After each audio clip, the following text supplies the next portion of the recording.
ஸ்தோத்திரம். தமது வலது கரத்தில் 7 நட்சத்திரங்களை ஏந்தி கொண்டிருப்பவர் யார் என்றும் எபேசு சபை என்றால் என்ன என்பதை குறித்தும் பார்ப்போம். இயேசு உயிர்த்தெழுந்ததிலிருந்து இயேசுவின் இரகசிய வருகை வரை உள்ள காலங்களை சபையின் காலம் என்று சொல்லப்படுகிறது. அதை 7 கால பகுதிகளாகவும் அதை 7 சபைகளின் காலமாகவும் கூறப்படுகிறது. இப்போது நாம் கடைசி சபையின் காலகட்டத்தில் வாழ்ந்து கொண்டிருக்கிறோம். அதில் முதலாவது சபையாகிய எபேசு சபையை குறித்து இந்த பதிவில் பார்ப்போம். வெளிப்படுத்தின விசேஷம் 2ஆம் அதிகாரம் 1ஆம் வசனத்தில் எபேசு சபையின் தூதனுக்கு நீ எழுத வேண்டியது என்னவெனில், 7 நட்சத்திரங்களை தம்முடைய வலது கரத்தில் ஏந்தி கொண்டு 7 பொன் குத்துவிளக்குகளின் மத்தியிலே உலாவி கொண்டிருக்கிறவர் சொல்லுகிறதாவது என்று எழுதப்பட்டுள்ளது. தமது வலது கரத்தில் 7 நட்சத்திரங்களை ஏந்தி கொண்டிருப்பவர் யாரென்றால் அவர் நம்முடைய கர்த்தராகிய இயேசு கிறிஸ்துதான். அவர் 7 பொன் குத்துவிளக்குகளின் மத்தியில் உலாவி கொண்டிருக்கிறாராம். 7 நட்சத்திரங்களும் 7 குத்துவிளக்குகளும் என்னவென்று முதலில் பார்த்துவிட்டு எபேசு சபையை குறித்து பார்ப்போம். அப்போஸ்தலனாகிய யோவான் இயேசுவை அறிவித்ததினால் விரோதிகள் யோவானை பிடித்து பத்மு என்ற தீவிற்கு நாடு கடத்தினார்கள். அவருடைய மிகுந்த முதிர் வயதிலே, அதாவது அவர் 90 வயதுக்கும் அதிகமான முதியவராய் இருந்தபோது நாடு கடத்தப்பட்டார். பத்மு தீவில் அவர் கற்களை உடைக்கும்படி அவரை கொடுமைப்படுத்தினார்கள். அப்படிப்பட்ட சூழ்நிலையில்தான் தேவன் யோவானுக்கு வெளிப்படுத்தின விசேஷ தரிசனங்களை வெளிப்படுத்தி காண்பித்தார். அப்போது இயேசுவின் தரிசனத்தை முகமுகமாக யோவான் பார்க்கும்போது இயேசு தமது வலது கரத்தில் 7 நட்சத்திரங்களை ஏந்தி கொண்டிருப்பவராகவும் 7 பொன் குத்துவிளக்குகளின் மத்தியில் உலாவி கொண்டிருப்பவராகவும் யோவானுக்கு வெளிப்பட்டார். அது என்ன என்று இயேசுவே யோவானுக்கு கூறினார். வெளிப்படுத்தின விசேஷம் 1ஆம் அதிகாரம் 20ஆம் வசனத்தில் என் வலது கரத்தில் நீ கண்ட 7 நட்சத்திரங்களின் ரகசியத்தையும் 7 பொன் குத்துவிளக்குகளின் ரகசியத்தையும் எழுது. அந்த 7 நட்சத்திரங்களும் 7 சபைகளின் தூதர்களாம். நீ கண்ட 7 குத்துவிளக்குகளும் 7 சபைகளாம் என்று கூறினார். அதாவது முதல் நூற்றாண்டில் ஆசியாவில் அப்போஸ்தலர்களால் ஸ்தாபிக்கப்பட்டிருந்த 7 சபைகளாகிய எபேசு, சிமிர்னா, பெர்கமு, தியத்திரா, சர்தை, பிலதெல்பியா, லவோதிகேயா என்ற 7 சபைகளின் குறை நிறைகளை குறித்து அறிவுரை கூறி இயேசு யோவானுக்கு வெளிப்படுத்தினார். இயேசு இந்த 7 சபைகளையும், அதாவது 7 பொன் குத்துவிளக்குகள் என்றும் அந்த சபைகளின் நடுவே அவர் உலாவி கொண்டிருப்பதாகவும் கூறுகிறார். இப்போது நாம் கடைசி சபையாகிய லவோதிகேய சபையின் காலகட்டத்தில் வாழ்ந்து கொண்டிருக்கிறோம். நமது சபைகளில், நமது ஆலயங்களில் தேவன் உலாவுகிறார். நமது சபைகளில் தேவன் வாசம் பண்ணி உலாவுகிறவராயிருக்கிறார். இயேசு தமது வலது கரத்தில் ஏந்தி கொண்டிருக்கிற 7 நட்சத்திரங்களையும் அந்த 7 சபையின் தூதர்கள் என்று கூறுகிறார். தூதர்கள் என்றால் தேவ தூதர்கள் அல்ல, அந்தந்த சபையை நடத்துகிற போதகர்களை, வழி நடத்துகிறவர்களை குறிக்கும் வார்த்தை தான் தூதர்கள் என்பது. அந்த 7 சபைகளின் குறை நிறைகளுமே எல்லா காலகட்டத்திலும் வாழ்பவர்களுக்காகவே எழுதப்பட்டிருக்கிறது. போதகர்களாகிய ஊழியர்களும் விசுவாசிகளும் வேறு வேறானவர்கள் என்பது அல்ல. இயேசு தமது சபைகளின் நிலைமையை குறித்து யோவானுக்கு வெளிப்படுத்துகிறார். யோவான் அதை நிருபமாக எழுதி அந்தந்த சபையின் போதகர்களுக்கு அனுப்புகிறார். போதகர்கள் அந்த நிருபத்தில் எழுதப்பட்டவைகளை தமது சபை விசுவாசிகளுக்கு போதிக்க வேண்டும். போதகர், விசுவாசிகள் எல்லோரும் உணர்ந்து மனம் திரும்ப வேண்டும் என்பதற்காகவே இயேசு யோவானுக்கு வெளிப்படுத்தினார். முதலாவது சபையாகிய அந்த எபேசு சபையை குறித்து வெளிப்படுத்தின விசேஷம் 2ஆம் அதிகாரம் 3ஆம் 4ஆம் வசனங்களில் நீ சகித்து கொண்டிருக்கிறதையும் பொறுமையாய் இருக்கிறதையும் என் நாமத்து நிமித்தம் இளைப்படையாமல் பிரயாசப்பட்டதையும் அறிந்திருக்கிறேன். ஆனாலும் நீ ஆதியில் கொண்டிருந்த அன்பை விட்டாய் என்று உன் பேரில் எனக்கு குறை உண்டு என்று சொல்கிறார். முதலாவது சபையாகிய எபேசு சபையை இயேசு பாராட்டுகிறார். ஆனாலும் அந்த சபையில் ஒரு குறை இருப்பதாகவும் கூறுகிறார். ஏன் என்று பார்ப்பதற்கு முன்பு எபேசு சபையை குறித்து ஒரு சிறிய விளக்கத்தை பார்த்து விடுவோம். எபேசு சபையின் காலம் என்பது இயேசுவின் உயிர்த்தெழுதலில் இருந்து இரகசிய வருகை வரைக்கும் உள்ள சபையின் காலகட்டத்தின் முதல் பகுதியாகும்.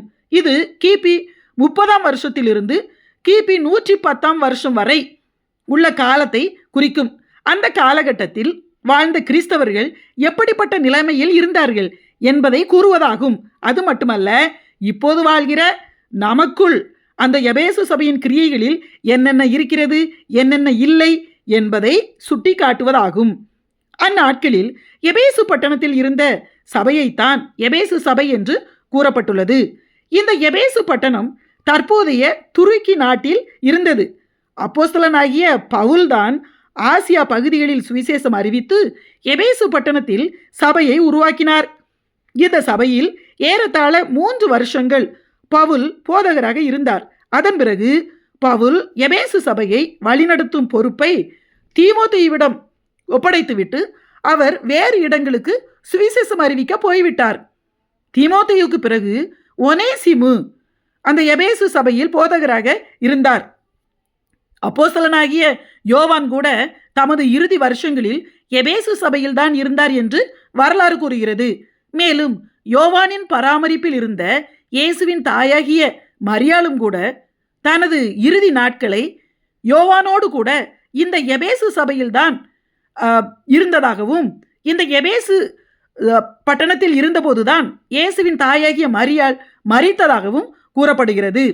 இந்த எபேசு சபையில் இருந்து சுவிசேஷம் அறிவித்த போது, எபேசு பட்டணத்தில் சுவிசேஷம் அறிவித்த போதுதான் யோவான் தமது முதிர் வயதில் பத்மு தீவிற்கு நாடு கடத்தப்பட்டதாகவும் கூறப்படுகிறது.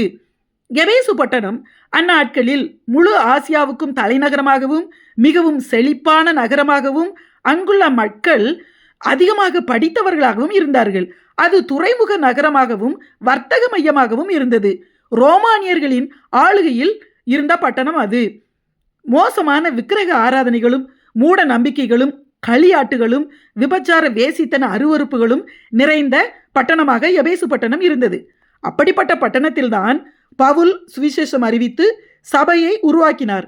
அந்த சபையின் குறை நிறை என்பது அந்த சபைக்கு மட்டுமானது அல்ல. கிபி 30 கிபி 110 வரை உள்ள எல்லா கிறிஸ்தவர்களின் நிலைமையை குறித்ததுதான் எபேசு சபை என்று எழுதப்பட்டுள்ளது.